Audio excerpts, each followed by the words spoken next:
بسم اللہ الرحمن الرحیم۔ شو اللہ کے نام سے جو بڑا مہربان نہایت رحم کرنے والا ہے۔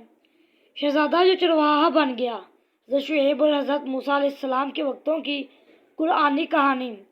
حضرت عیسیٰ علیہ السلام کی پیدائش سے تقریباً 1400 برس پہلے کی بات ہے کہ مصر میں ایک طاقتور فرعون حکومت کرتا تھا۔ ان دنوں مصر کے تمام بادشاہوں کو فرعون کے لقب سے یاد کیا جاتا تھا۔ اس وقت کے فرعون کا نام رامسس دوم تھا۔ فرعون رامسس بے حد مغرور اور ظالم فرما رواں تھا۔ قبیلہ بنی اسرائیل کے لوگ جو مصر میں آباد ہو چکے تھے، وہ انہیں بہت تنگ کیا کرتا تھا۔ شاہی نجومیوں نے پیشن گوئی کی کہ ایک روز بنی اسرائیل کے ایک گھرانے میں ایک ایسا لڑکا پیدا ہوگا جو انجام کار فرعون کا تخت الٹ دے گا۔ اس پر ظالم فرعون نے حکم دے رکھا تھا کہ آئندہ بنی اسرائیل کے تمام نوزائیدہ بچے پیدا ہوتے ہی ہلاک کر دیے جائیں۔ اتفاق سے انہی دنوں قبیلہ بنی اسرائیل کے ایک نیک گھرانے میں ایک بچہ پیدا ہوا جس کا نام موسیٰ علیہ السلام رکھا گیا تھا۔ ظالم فرعون کے سپاہیوں کے خوف سے ماں نے مسلسل 3 ماہ تک بچے کی پیدائش کو چھپائے رکھا، مگر پریشان حال ماں کو یہ خدشہ ہر دم ستائے جا رہا تھا کہ کہیں موسیٰ علیہ السلام کی پیدائش کی خبر فرعون کے افسروں تک نہ جا پہنچے۔ جوں جوں دن گزر گئے تو ماں کا اضطراب بڑھتا چلا گیا۔ وہ کسی صورت بھی فرعون کے ہاتھوں اپنے بچے حضرت عیسیٰ علیہ السلام کے قتل پر تیار نہ تھی۔ آخر اس نے بچے کو فرعون کے چنگل سے محفوظ رکھنے کے لیے ایک انوکھا منصوبہ تیار کیا۔ اس نے موسیٰ علیہ السلام کو لکڑی کے ایک صندوقچے میں لٹا کر اسے دریائے نیل میں پانی کی سطح پر تیرتا ہوا چھوڑ دیا۔ اس کا خیال تھا کہ بچہ کسی نیک منش کے انسان کے ہاتھ لگ گیا تو وہ اسے نکال کر پال پوس لے گا۔ فرعون نے اپنے محل کے باغات کی آبپاشی کے لیے دریائے نیل سے ایک نہر کھدوائی ہوئی تھی۔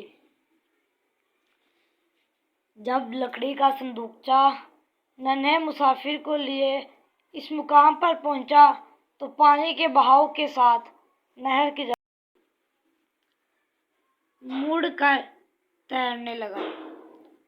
پھر نہر کے پانی پر بہتے بہتے یہ صندوقچہ اور اس کا ننھا منا مسافر شاہی باغ میں پہنچ گیا۔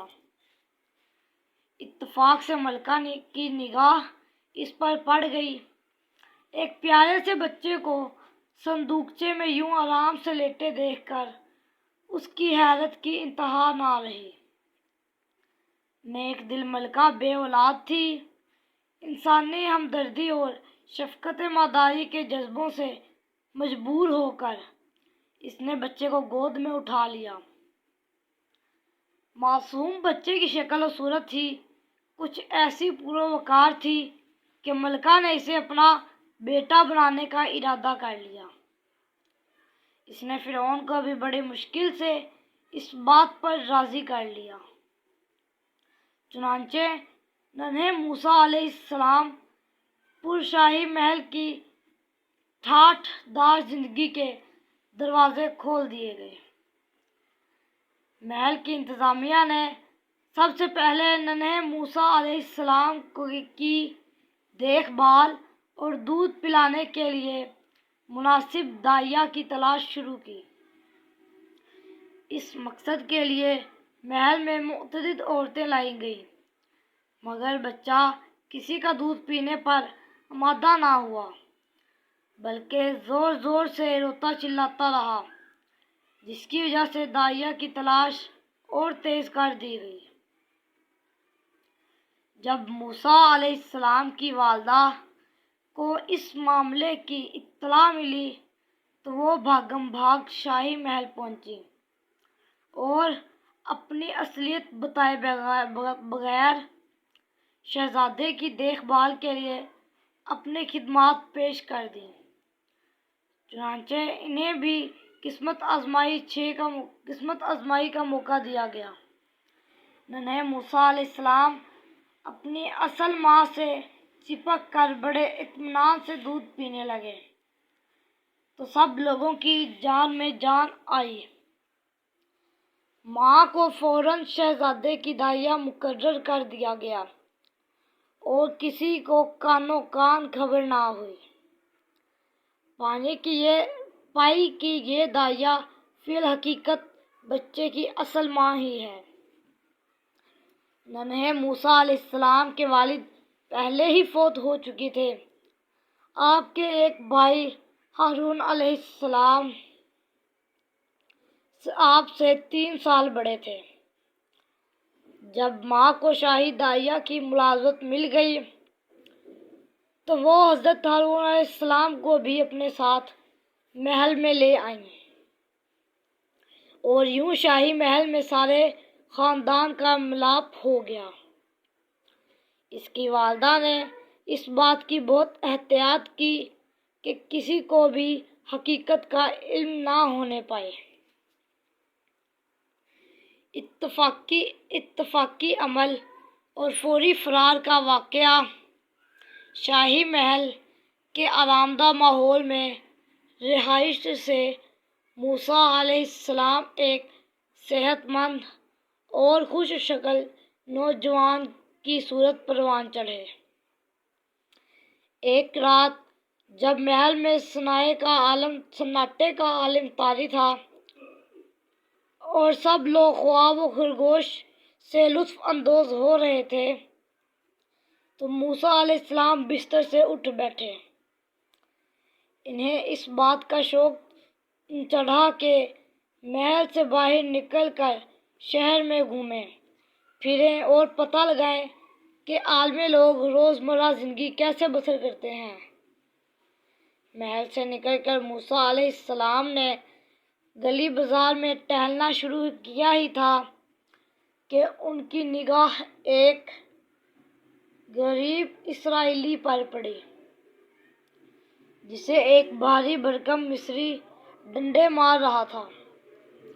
موسیٰ علیہ السلام کو دیکھتے ہی اسرائیلی نے آپ سے مدد کی فریاد کی۔ موسیٰ علیہ السلام کو بیچارے اسرائیلی پر ترس آ گیا۔